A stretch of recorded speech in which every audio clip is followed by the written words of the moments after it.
Welcome to grape to grasp classes. Students, आपको मालूम है कि हमने इंग्लिश क्लासेस का सिलसिला शुरू किया है, जिसमें हमने टेंसेस को कंप्लीट किया, फिर एक्टिव वॉइस और पैसिव वॉइस को भी हमने पढ़ा, डायरेक्ट एंड डायरेक्ट को पढ़ा और इंग्लिश में इस्तेमाल होने वाले बहुत सारे फार्मूलाज को पढ़ा, जिनको फार्मूलाए भी बोलते हैं। आज हम जिसको पढ़ेंगे वो है the use of will be able to. Will be able to, तो ये कुलिया मुस्तकबिल के लिए इस्तेमाल करते हैं। हम ये एग्जाम्पल की तरफ आते हैं। जब आप ये मिसालें देखेंगे तो आपको इसको समझने में मज़ीद आसानी होगी। पहला सेंटेंस है, मैं इस्लाम की तबलीग कर सकूँगा। I will be able to। तो हमने क्या करना है कि सबसे पहले नाउन या प्रोनाउन लगा देना है, यानी फाइल सब्जेक्ट लगाना है, जैसे यहाँ आई लगा है। फिर उसके बाद will be able to और तीसरे नंबर पर first form of the verb लगानी है,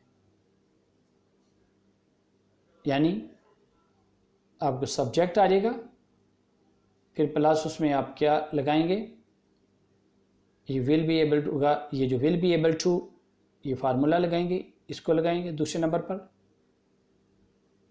फिर आप वर्ब की फर्स्ट फॉर्म लगाएंगे और फिर ऑब्जेक्ट लग जाएगा। बहुत आसान सा है। I will be able to preach Islam. अब इस तरह के आप मुख्तलिफ आप ख़ुद से सेंटेंस बना सकते हैं। दूसरे नंबर पर है, मैं खाना खाए बगैर ज़िंदा नहीं रह सकूँगा। यहाँ नहीं का माना है तो क्या है, मैं खाना खाए बगैर ज़िंदा नहीं रह सकूँगा। तो I will not be able to, तो विल के बाद जस्ट क्योंकि ये नेगेटिव है तो विल के बाद नॉट लगा दें, बाकी कोई चेंजिंग नहीं होगी। I will not be able to, क्या, जिंदा नहीं रह सकूँगा। लिव या बियर का मतलब ये होता है जिंदा रहना। I will not be able to live या I will not be able to bear, मैं नहीं रह सकूँगा, जिंदा नहीं रह सकूँगा। किस तरह, विदाउट ईटिंग मील, खाना खाए बगैर। ये अगली बात है। नंबर 3 पे आप देखें, मैं लिखे बगैर नहीं रह सकूँगा। मैं लिखे बगैर नहीं रह सकूँगा। मैं आए, क्योंकि ये नेगेटिव सेंटेंस है। I will not be able to live, नहीं रह सकूँगा, ठीक है। क्या, लिखे बगैर, without writing.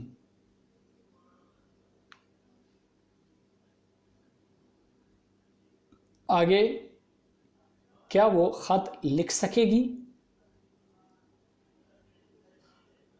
Will she be able to write a letter, क्या वो ख़त लिख सकेगी। तो इसमें क्या, विल हमने पहले लगा दिया इंट्रोगेटिव सेंटेंस बनाने के लिए, सवालिया बनाने के लिए विल। आगे फिर नाउन या प्रोनाउन यानी सब्जेक्ट शी लग गया। आगे बी एबल टू, वो विल जो विल बी एबल टू था, यानी कि ये जो फार्मूला है इंट्रोगेटिव सवालिया बनाने के लिए, ये विल को पहले ले आएगा, बाकी उधर ही रहेगा सब्जेक्ट के बाद। तो विल पहले चला गया, बाद में सब्जेक्ट शी लगा, फिर बी एबल टू उधर ही रह जाएगा। Will she be able to, और आगे आपको पता है हम इसके बाद क्या लगाते थे, वर्ब की फर्स्ट फॉर्म राइट, और आगे object a letter. Will she be able to write a letter. Number 5, वो शादी कर सकेगी। She will be able to marry. बहुत सिंपल, पहले सब्जेक्ट शी, फिर विल बी एबल टू, और उसके बाद वर्ब की फर्स्ट फॉर्म मैरी, और अगर ऑब्जेक्ट होता तो फिर वो भी लग जाता। इसी तरह, वो धोखा दिए बगैर नहीं रह सकेगा। इस तरह के सेंटेंस हमने पीछे भी पढ़ेंगे। पढ़े हैं, ये जो पढ़ा है, मैं लिखे बगैर नहीं रह सकूँगा, वो खाना खाए बगैर नहीं रह सकेगा। तो जब ये आएगा इसके बगैर नहीं रह सकेगा, तो क्या है, he will not be able to bear, he will not be able to bear, क्या वो नहीं रह सकेगा, विदाउट चीटिंग, धोखा दिए बगैर, वो धोखा दिए बगैर नहीं रह सकेगा। तो पहले आपको क्या लगाना है, सब्जेक्ट ही, फिर will not be able to लग गया, क्योंकि नहीं है ना इसमें, नेगेटिव है तो नॉट लग जाएगा।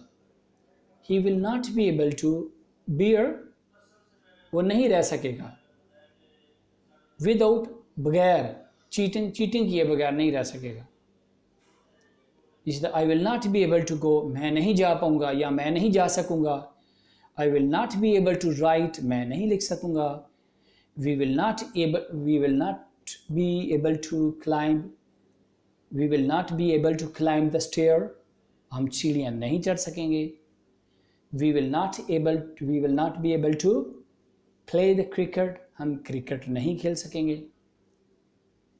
He will not be able to jump the wall, वो दीवार को नहीं पार कर सकेगा, दीवार के ऊपर से छलांग नहीं लगा सकेगा।